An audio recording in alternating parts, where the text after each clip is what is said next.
isu pertama saya nak terangkan, kenapa vaksin dan teori konspirasi ini terlalu dekat di hati kita ataupun setengah pihak di negara kita terutamanya. Yang pertama, agenda teori konspirasi yang paling bahaya. Ini yang saya nak tekankan. Sebab apa? Bila kita dalam bahasa Inggerisnya di box down dengan teori konspirasi ini, sebenarnya kita lah terlibat dengan teori tersebut, ya. Kita mengimani ini dengan teori tersebut. Yang pertama, bila kita mempunyai sifat malas mengkaji, itu teori konspirasi, malas mengkaji ilmu. Yang pertama. Yang kedua, sifat malas membaca dan bertanya, ya. Kita akan prefer untuk percaya membabi buta apa sahaja informasi yang datang ke smartphone kita share. Yang ketiga, sebab suka membaca tajuk, ya, tajuk je, baca title dan share. Apa konten dia, itu cerita kemudian.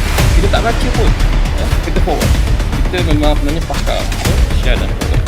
Itu teori konspirasi. Yang keempat, sebab suka berkongsi info walaupun kita tidak tahu siapa penulisnya, siapa perawinya, dan tiada identiti penulis.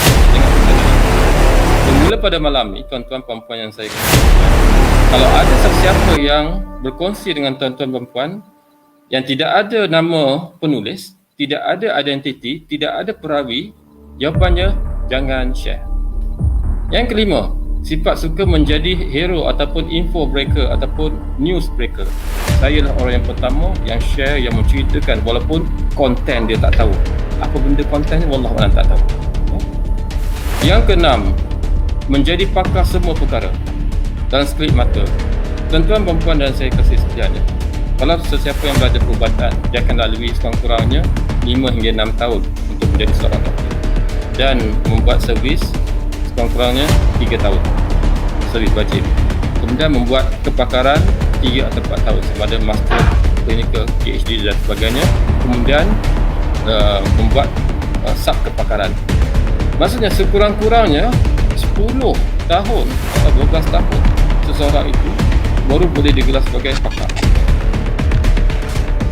Sebaliknya di Malaysia, dengan seorang yang menulis yang kita tidak tahu latar belakangnya, kita akan mempercayai beliau walaupun kita tak tahu credential, dan dia akan menjadi pakar semua perkara walaupun seseorang yang lain tu dengan ada master dia, ada PhD dia, kita tahu dia credential, designation dia, kita mudah percaya kepada mereka yang bukan berada dalam mainstream.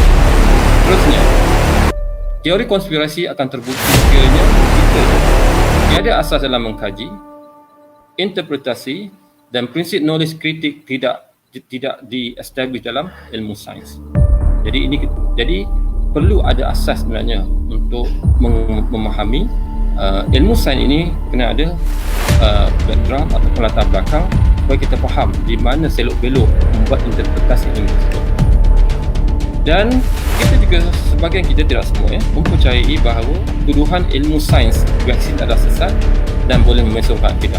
Ilmu, mana-mana ilmu dalam dunia ni atau datang daripada seorang bukan Islam, itu adalah ilmu daripada Allah yang Maha Kuasa, tetapi punca datangnya adalah berbeza.